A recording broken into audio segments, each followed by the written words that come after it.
You gotta love it. Hi, everybody. How are you? It is so wonderful to be in a room full of white and beautiful people. Yes, it's always good. I just want to take a moment before I start to thank Janine Young for inviting me here to speak to you today. Would you mind celebrating her for just a few seconds? Right?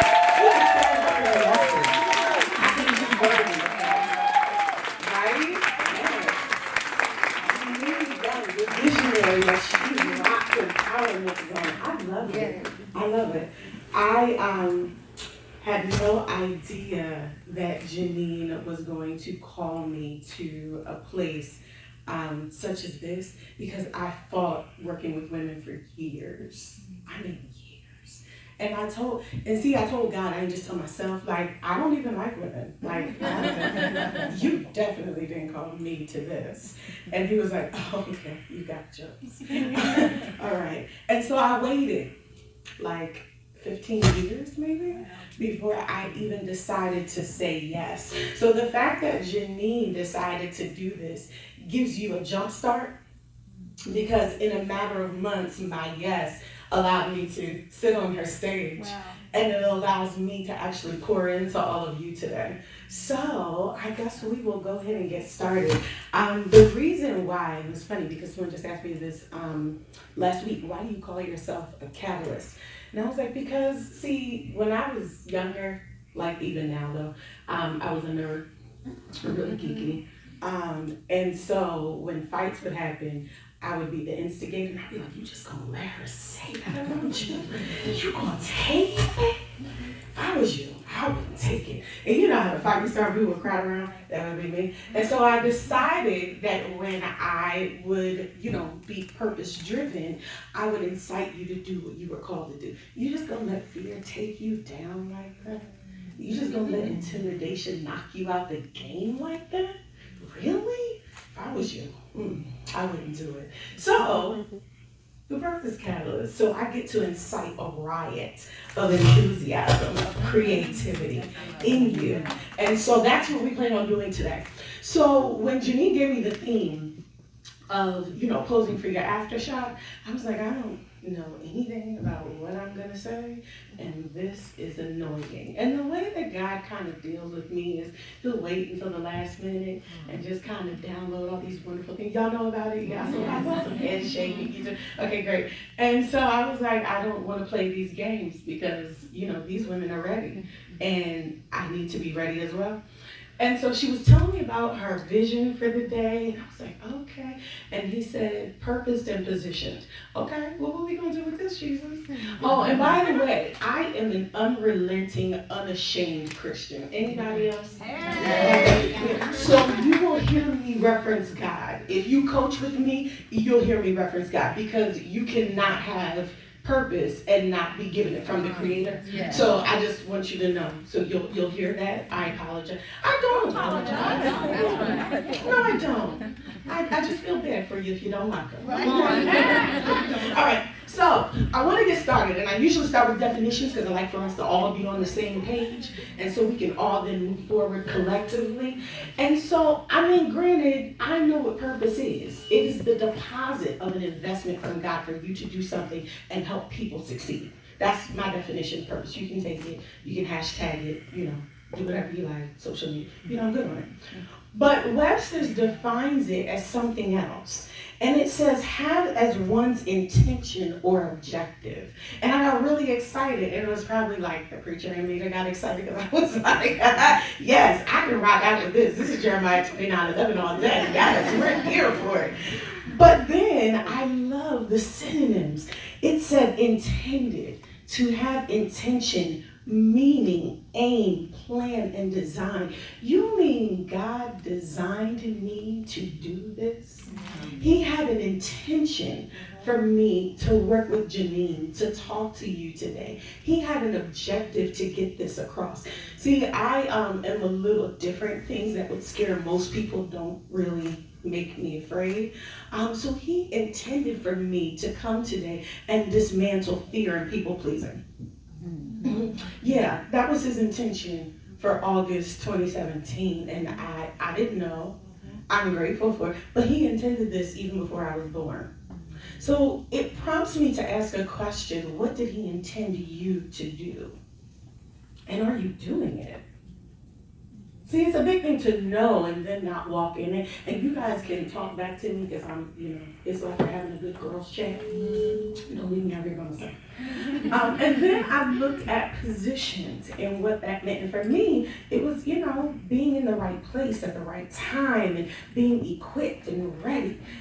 But Webster says to put or arrange someone or something in a particular place or way, to situate, to plant, to arrange, to install. So he has given you this tremendous purpose, and installed it in you and placed you here today and in the lives of other people so that you can create change. See, it's not just something where you can say, oh yeah, no, I'm here. No, that's not cute. No. You do God a disservice when you say you don't know why you're here. You do the people attached to your purpose a disservice.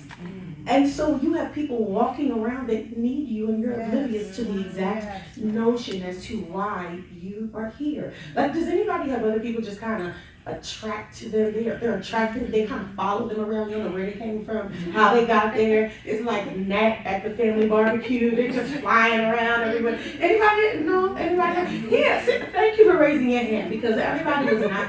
They acted like they were not. So when you do that, you realize it's something about your purpose that's attracting them. Your scent of purpose has caused them to want to follow you. So one of the things I want to talk about is the first thing, if we don't know what purpose is, how do we become purpose? How does everything become more intentional? How do we make intentional moves and just stop doing things haphazardly, not really planning, or as Janine said, over planning? Because, we can fall into that. It has to be exactly right. But what if exactly right takes you out 20 minutes later and you never get to execute? Then you're exactly right just becomes mere potential. What's the purpose of that? Do you know how many people are dead in the grave who died with potential? Please don't let that be you. On the headstone, I wanted to say she caused a purpose riot. They could not escape purpose because of her. See, I want the dash to mean something. So I want you all to get that as well. So becoming purpose is finding your true identity, not what people say about you. See, the true identity is the identity that God gave you. So that means I'm not the abandonment that I went through. You're not the addiction you went through. You're not the girlfriend. Who did God say that you are? Your true absolute identity that is at your core, the soul of you. Who is that person? Because remember, when people say things, they can stick with us for years.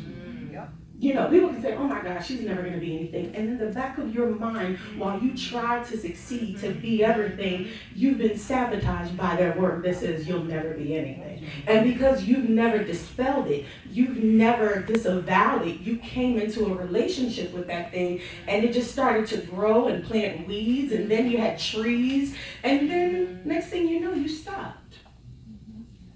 So if we were to clear out what everyone else said, at the core, who are you? It's meaningful to your purpose. It's intended for your purpose. And then I thought about the difference between being created and being formed. See, being created is easy because for me, that's when Phyllis Smith and Winfrey Brown got together and I was, created like in the womb, created. Hey, shout out to the peeps. But then being formed means every situation that I went through, whether I put myself into it or it happened to me, formed me, good or bad. And so those things became a part of who I was. But what happens when you have the wrong things forming you? So let's talk about being creative for a second. It is to bring something into existence. So we know what birth looks like, when you conceive and how the egg and the sperm get to creation, right? But then being formed, to bring together parts or combine to create something.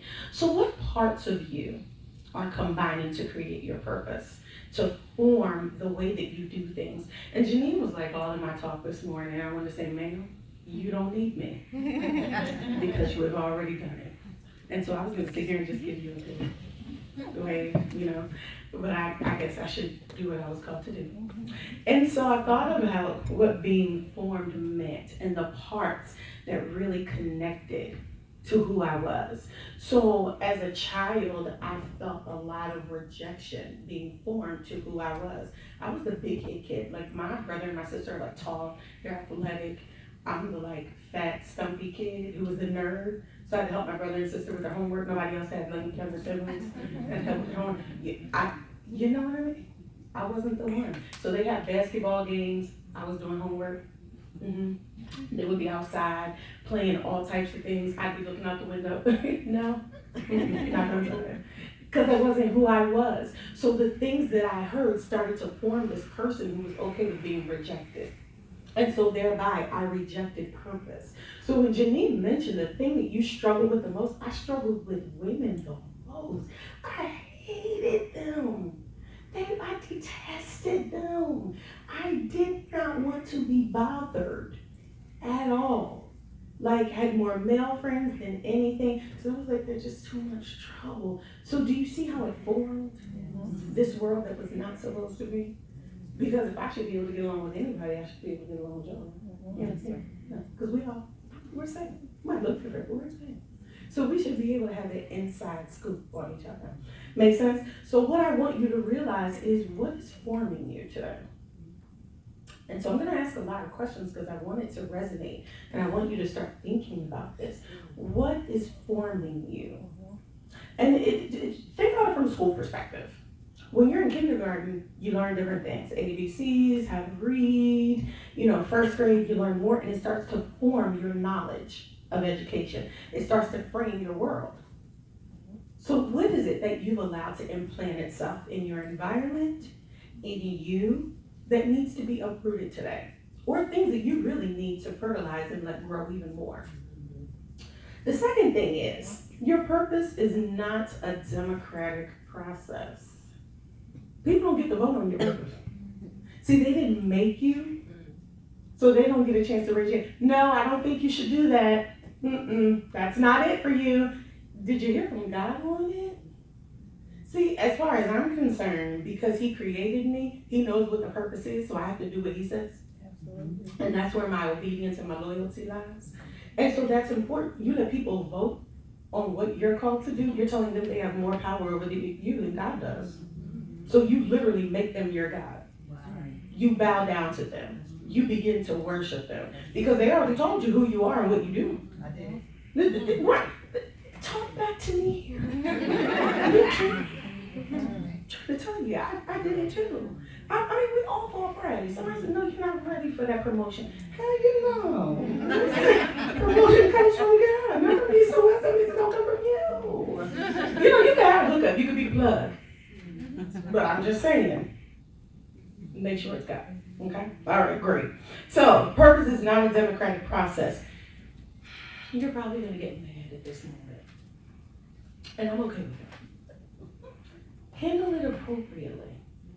How many of you are not handling your purpose in the way that it should be handled? Are you cultivating it? Are you increasing it? Are you increasing in depth? Are you going deeper? Or have you just decided, you know what? I'm good with knowing that I'm called to worship him. So I go to church on Sunday, and I'm going to be at the altar, and I'm going to follow. But that is correct. But the expression of what you do is what needs to happen in the earth. Remember, your purpose is not just for you. So the minute that you decide to keep it to yourself, you're being selfish. And you're allowing people to die. Just think that every time I say no, someone's dying. So every second you say, no, I'm going to go do it, how many people died? Let's just go with 10 million. Does that make you feel bad? Does that make you feel worse? Don't be condemned, but, let's execute. No condemnation, no judgment. I said no for years. And how many people died because I didn't do what I was supposed to do? How many people went into the grave waiting for me to show up? How many people went to someone else and was misdirected? How many people have misinformation? Because I believe that when God gives you purpose, that you should do everything you need to do to grow in the knowledge and the passion and the depth of what it is. So that means studying. That means sitting under people. It means being the best that you can be. Do this thing in excellence. But if you choose to do it haphazard, that's murder. It's murder. It is. So, I mean, the person may not be dead in the grave, but it's still murder. You're killing them. You're allowing them to die because you chose to just say, okay, they're great. But not you, not today. I can't do it, I'm afraid. Fear has that much power? And we give things so much power. We're so much greater.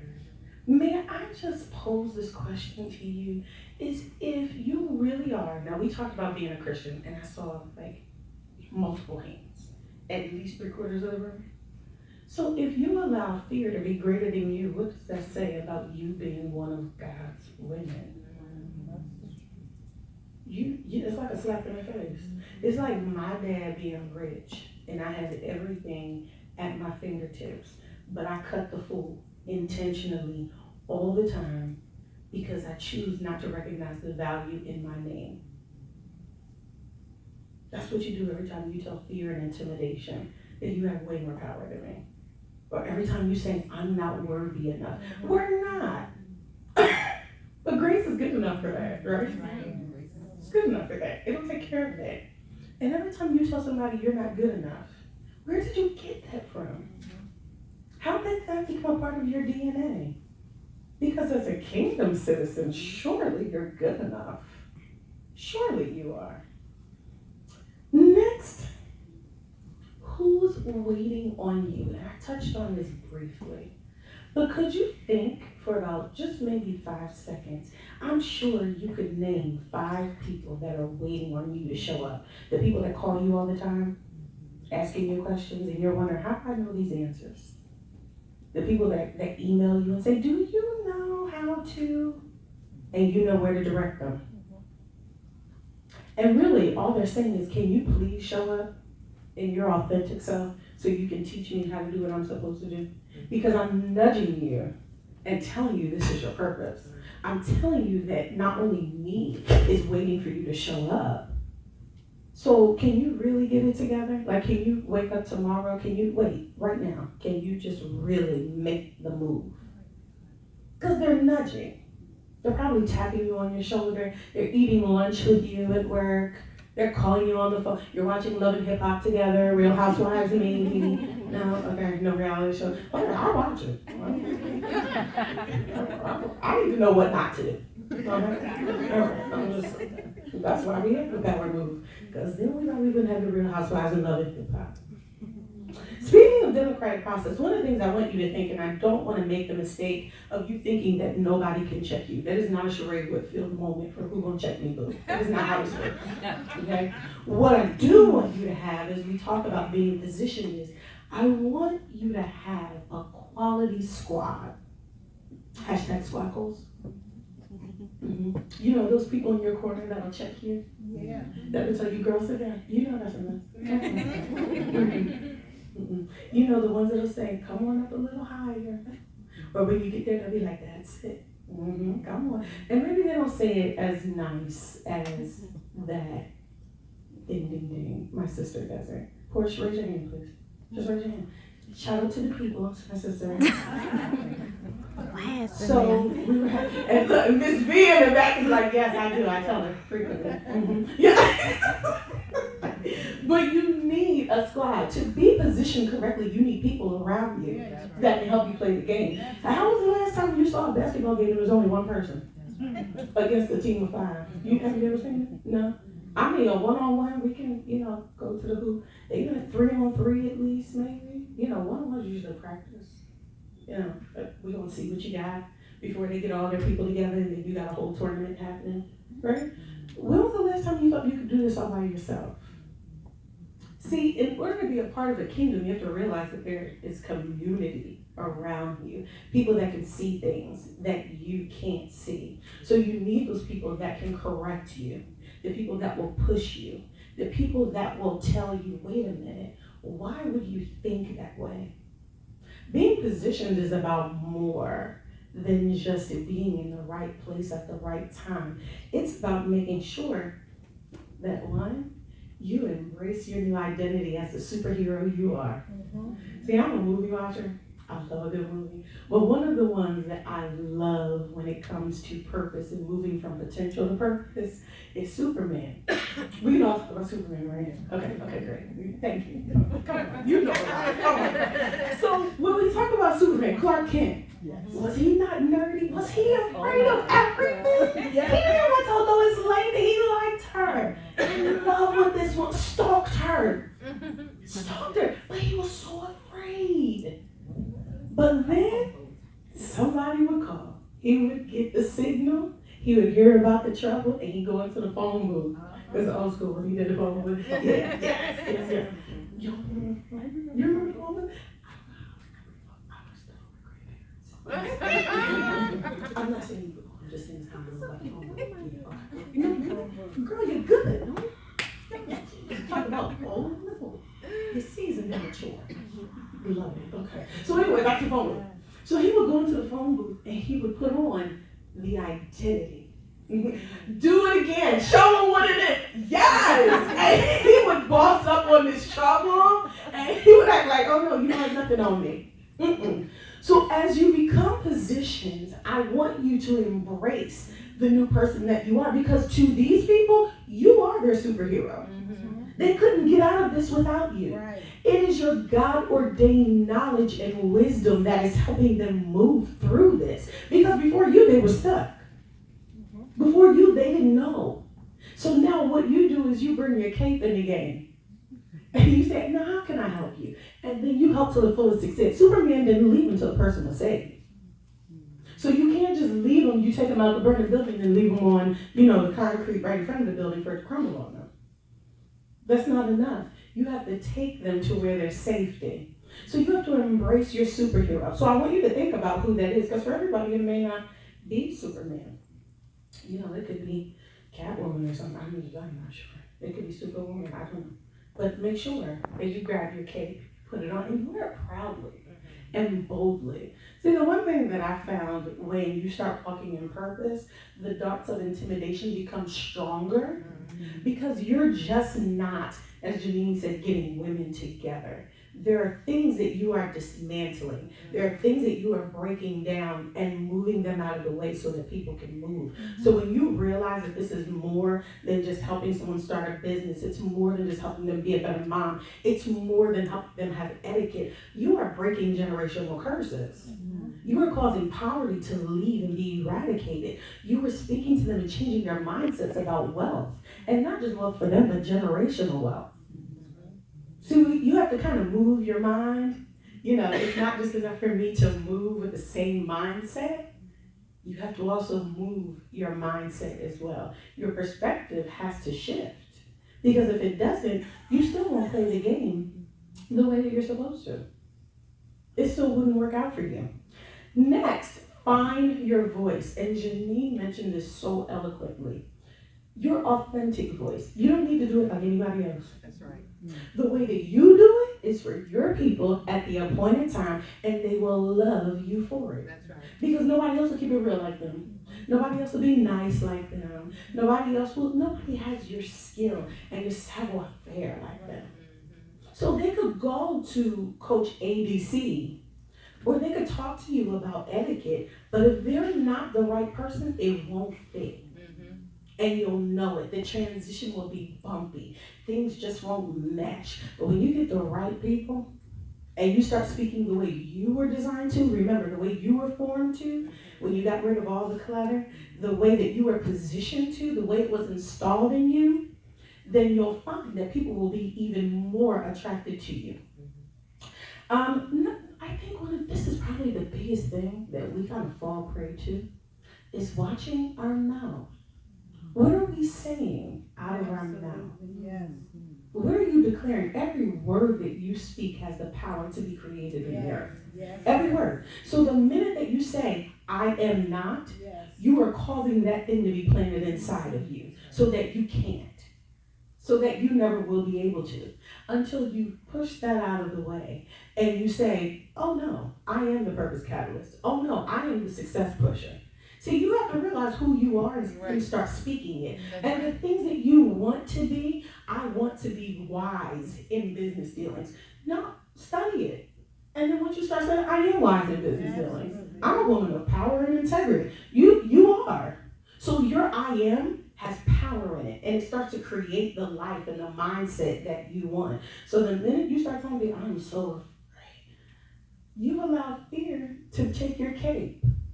And fear didn't give it to you. Not at all. So I want you to be very cognizant of what you're saying. Last but not least, being positioned in the right place at the right time not only attracts your people, but it attracts profit. So see, when you get into the right rhythm and the right flow, you won't say, no, I did all this for nothing. It'll be, I did all this and I walked away with a boatload of cash. I walked away with prosperity like I've never seen it before. So you have to realize that your purpose also brings prosperity to it. Whether it means leaving your job for full time in it, whether it means creating a hobby and a community of people and you have a sense of fulfillment now, that too is prosperity. Let's not, take away from it. It's not just money. Or what if it's in your health? When you were trying to figure out exactly where you were supposed to be in your job and you couldn't find it and the promotions weren't coming, but then the ability to be able to walk in your purpose came, and then the people started coming, and then you started working at this community center and the women were coming and the kids were coming, and then you found wholeness again. You found fulfillment again. Your joy returned. Your peace came back. That too is prosperity. And it's important that you experience that. Don't take anything away from it. The journey can be tumultuous, but it's so worth it when you get to see women and men and children say, oh my God, I figured it out because of you. I got it together because of you. So again, I thank Janine for allowing me to come and share today. I hope you all had a pleasant time during this talk, and I can't wait to talk more to you later on. Oh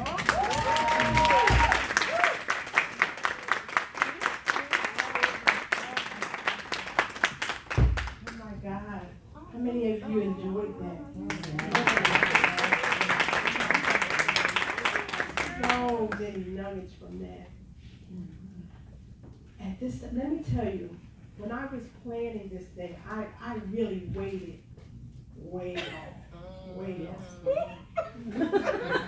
So you gotta have those people that check you like, what's going on? It's coming.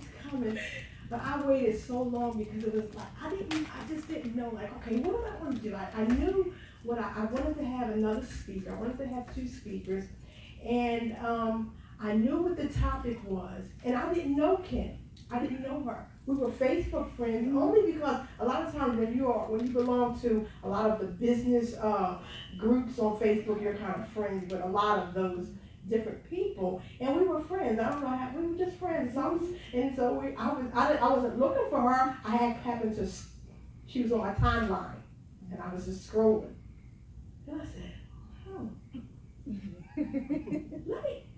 I know she's kind of local. Let me click her, and I clicked her page, and I found a video, and she called herself the Purpose Catalyst, and I clicked it, and I said, she's gonna be my speaker, and I got right in her inbox, and I said, I need to talk to you, and we talked on the phone. It was just like, oh my God, we have so much in common, and I'm just so glad. And please give her another hand.